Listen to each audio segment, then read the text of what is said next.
விஜய் பரப்புரை வாகனத்தின் பின்னால் சென்ற இருசக்கர வாகனம் விபத்திற்குள்ளானது. இது தொடர்பான விவரங்களோடு இணைகிறார் எமது செய்தியாளர் சுப்புராமன். அவரிடம் பேசலாம். வணக்கம் சுப்புராமன், இந்த விபத்து எப்படி நிகழ்ந்தது? விவரம். வணக்கம். திருச்சியிலிருந்து நாமக்கலுக்கு சாலை மார்க்கமாக விஜய் சென்று கொண்டிருக்கிறார். அவரை பின்தொடர்ந்து சுமார் 500க்கும் மேற்பட்ட இருசக்கர வாகனங்களில் தொண்டர்கள் பின்தொடரக்கூடிய காட்சிகளை நம்மால் பார்க்க முடிகிறது.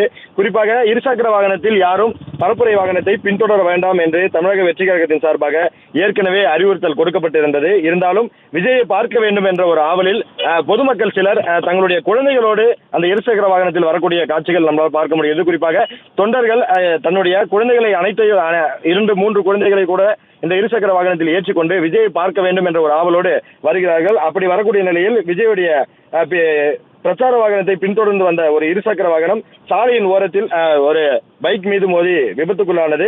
இந்த விபத்தில் அந்த இருசக்கர வாகனத்தில் வந்த குழந்தைக்கு லேசான காயம் ஏற்பட்டது. உடனடியாக அந்த வழியாக வந்த ஆம்புலன்ஸை மறித்து ஆம்புலன்ஸில் ஏற்றி குழந்தை மருத்துவமனைக்கு அழைத்து செல்லப்பட்டிருக்கிறது. லேசான காயத்துடன் பெரும் விபத்தானது தவிர்க்கப்பட்டிருக்கிறது. குறிப்பாக விஜய் ஏற்கனவே தொண்டர்களுக்கு கட்டளையிட்டு இருக்கிறார். என்னுடைய வாகனத்தை யாரும் பின்தொடராதீர்கள், எந்த விதமான அசம்பாவிதமும் நடைபெறக்கூடாது என்று கூறியிருந்தாலும் கூட தொண்டர்கள் விஜயுடைய பேச்சை கேட்கும்படி இல்லை.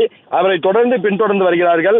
அவர் எங்கு சென்றாலும் அந்த வாகனத்தை, அந்த பரப்புரை வாகனத்தை பின்தொடரக்கூடிய நிலையிலே அவர் வந்து கொண்டிருக்கிறார்கள். குறிப்பாக சாலையின் இருபுறமும் அவர்கள் விஜயுடைய வாகனத்தை பின்தொடர்ந்து வரக்கூடிய காட்சிகளை நம்மால் பார்க்க முடிகிறது. ஏற்கனவே விஜயுடைய வாகனத்தை பின்தொடர்ந்து வந்த பாதுகாப்பு வாகனம் விபத்துக்குள்ளாக இருந்தது. தற்பொழுது இன்னொரு விபத்தாக இந்த பின்தொடர்ந்து வந்த தொண்டர்களுடைய இருசக்கர வாகனம் மோதி இந்த விபத்தானது நடைபெற்றிருக்கிறது. குழந்தைக்கு லேசான காயத்துடன் உயிர் தப்பியிருக்கிறார்கள். வேறு யாருக்கும் எந்த பிரச்சனையும் இல்லை.